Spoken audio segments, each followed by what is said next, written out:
I don't know if it's all right. Is it a bad first question? Hi. Hi.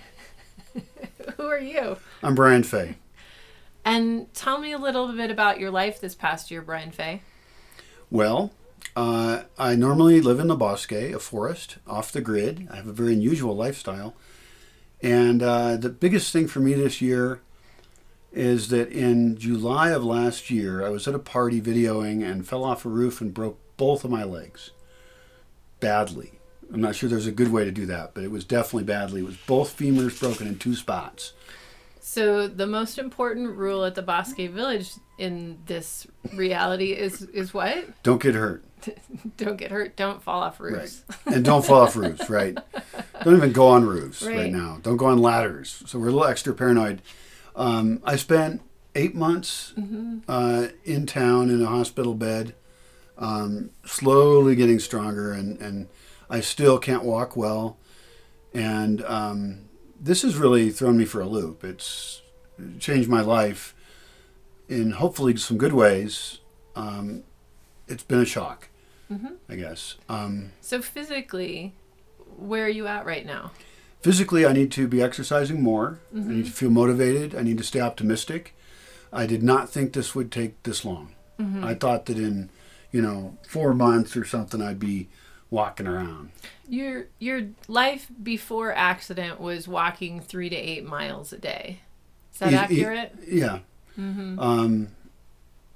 Yeah. Often that, usually that. Right. And so now it's changed quite a bit physically for walking. Let's stick a GPS on me and do a comparison. And so what's your day-to-day life look like right now? Well, I'm focused a little bit more on computer stuff. I am thinking a lot about the future of the Bosque project and who can be involved. And the good thing is that I'm more open to inviting longer-term people here now. And I've known that I need to do that for a long time. Also, with the virus right now, the pandemic, that's a reason to invite some people who want to get away from where they're at. I have something to offer that is more valuable right now for them. And should be exercising more. But you're aware now, in the very beginning, there was some talk about being home and on your own and walking in just a few months. And that reality is changed quite a bit. So you're aware that you're besides the pandemic where none of us are walking into town for whatever we want, like tortas, but walking into town for a torta is still a little ways off for you. Yeah, it is. I'm not going to get better real quick. I will still need some support. It's a strange time all around. So I don't know, but I most days feeling pretty good. I have gotten depressed out of this. I mean, this is an extreme situation. But what can I do but go ahead, go forward, And in a lot of ways, this whole experience has given me a sense of my mortality, which I've always had a good sense of. But this is a real kick in the ass to say, no, it's like you could die at any time. Do what you're going to do. Be brave. Be willing to die and take risks. Because like anybody, I don't want to take the criticism that I'll get from doing the things I'm doing. I don't want to question the existing social reality and create something else because I know I'm going to get a lot of shit for it. It's actual risk. And it doesn't matter. I have to do what I believe in. I have to implement my beliefs. And I have to help out the other people who share those visions. I mean, I think you're one of them. We have a lot of similar values. And a lot of people are in shock worldwide right now and questioning how the system works. And they're more open than ever before to exactly the messages that I can offer. And offering other ways we can live with technology or not, other ways we can relate to nature, and how we can really get our human needs fulfilled, because so many people are living in essentially slavery conditions. And I think a lot of our negative interactions are a symptom of living in a messed up world. So I have these lofty, crazy notions that we can actually build a better world. And it's not going to be easy, but I'm more motivated than ever to offer that and the people who want to hear that and implement it, even in different ways than I was envisioning, I want to be part of that. I want to offer that out there. So with your new reality, physical and other, because we all have new realities we weren't expecting in our world right now, what do you see this next year look like for you? Boy, it sure is hard to predict. We can't predict the pandemic entirely, but I do actually believe it's more serious than people understand. I don't expect a vaccine.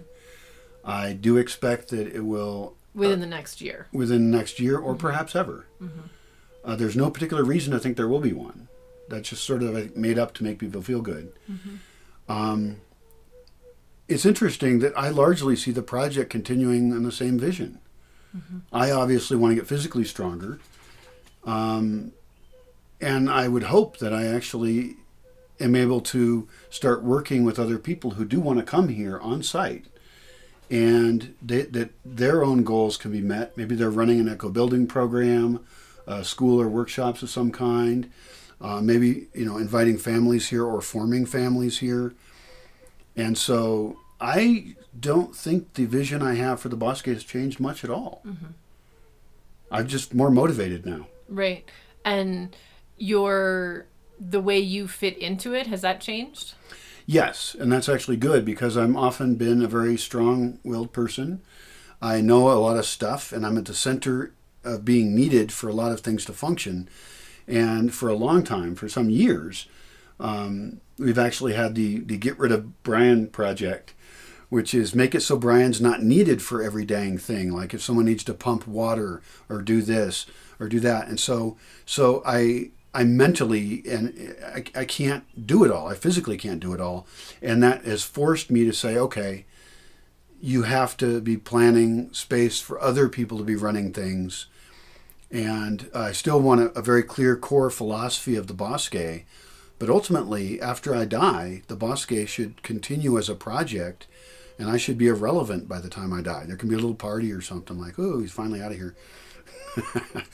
But that's the thing is that I think I'm more open to other people, fairly strong people who can come in and create their own contribution to the space and the culture. Mm-hmm. And not have it turn into an avocado farm. Right, because if I die right now, it will all become avocado farm monoculture, and I'm trying to protect the forest. And a big part of the simplest way to phrase the goal of the Bosque is, can we live with nature and not destroy it? Can we live in tune with a food forest where we scrape a little bit off for us, but we're actually enhancing biodiversity, spaces for all kinds of beings, whether it's mushrooms and insects or wildlife. And that's really something we should think about on the worldwide scale of how can we live on this planet without destroying it and therefore killing ourselves off as well. Because that's what we're doing.